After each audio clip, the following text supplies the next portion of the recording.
Well, as Lord Mayor, naturally you're very proud of your city. And the City of London is the world's oldest continuous workers and residents democratic cooperative.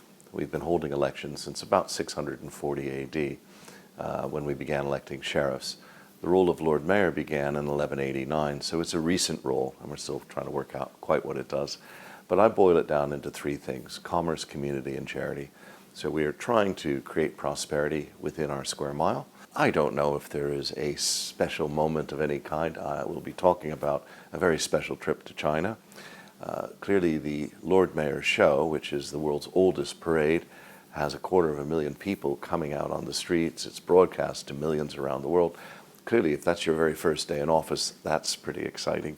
When you met China's Vice President Han Zheng, it was a time that many would describe as a politically and diplomatically delicate time between China and the UK. So what were the main priorities on both sides?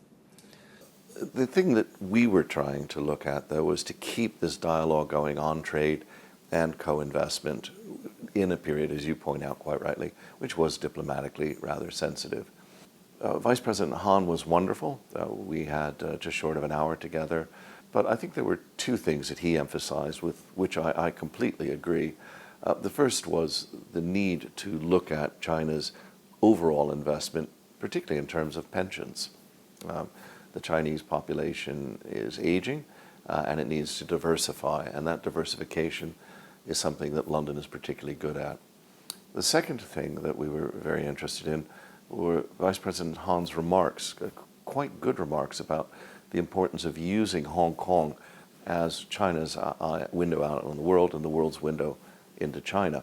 And the China-UK financial and economic dialogue resumed earlier this year after a long pause.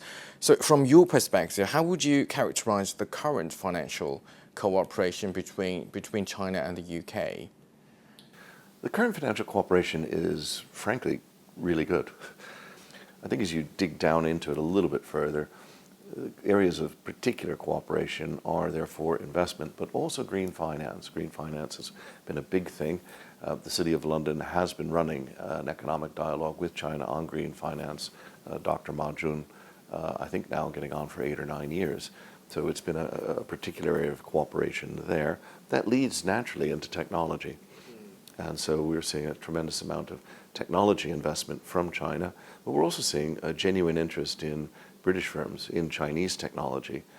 I think green finance has drawn a lot of attention across the world now. So the Xi'an Global Green Finance Index suggests that some of the global financial hubs are stepping back from green finance, especially after Donald Trump's return to the White House. But London is still at the top of the chart. China issued its first ever green sovereign bonds in London this April, worth about $620 million US. It's not that aggressive, but do you see this as renewed momentum between China and the UK regarding green transition?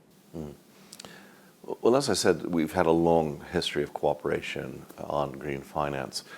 The Green Finance Index that came out in April was a bit disturbing for those who are concerned about the planet, and that's simply because there was a knockback in all centers, significant drops in interest, and yes, largely due to the U.S. administration leaving the Paris agreements again. So we're seeing this tension.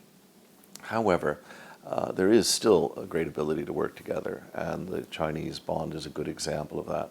Personally, I'm disappointed, in the American lack of interest in it, but that can change. Elections are only 3.5 years away for the presidency. They're having their midterms.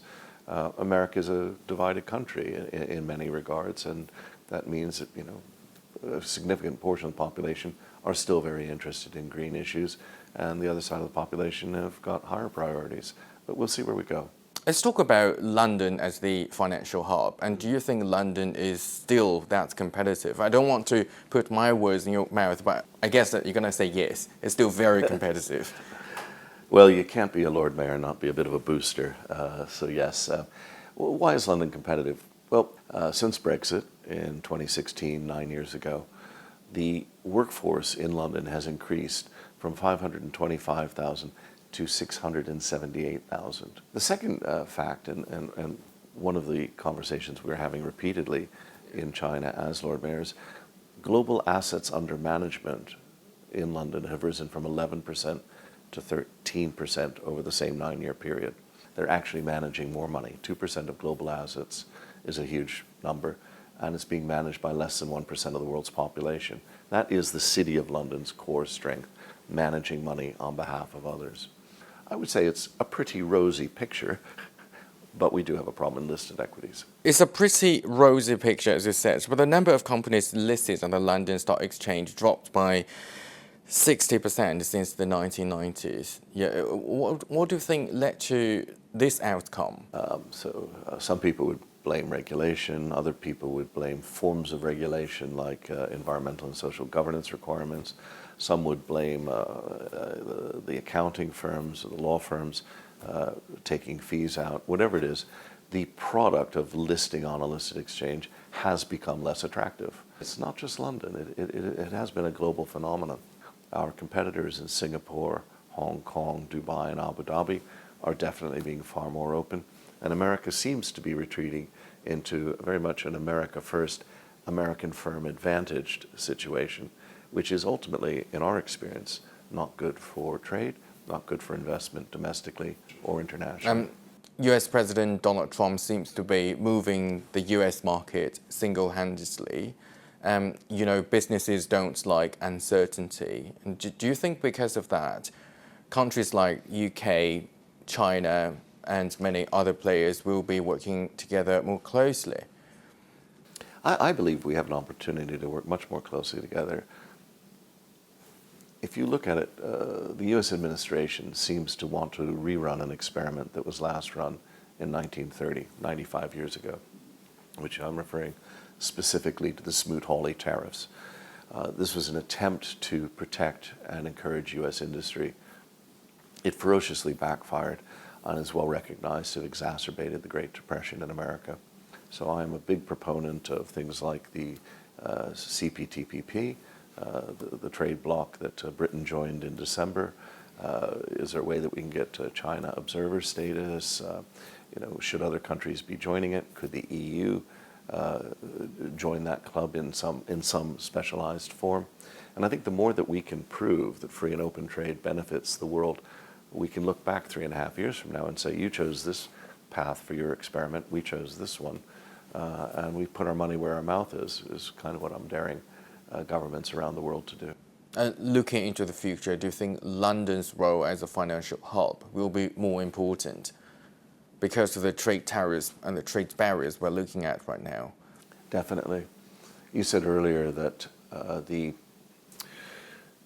that businesses don't like uncertainty. I would disagree slightly.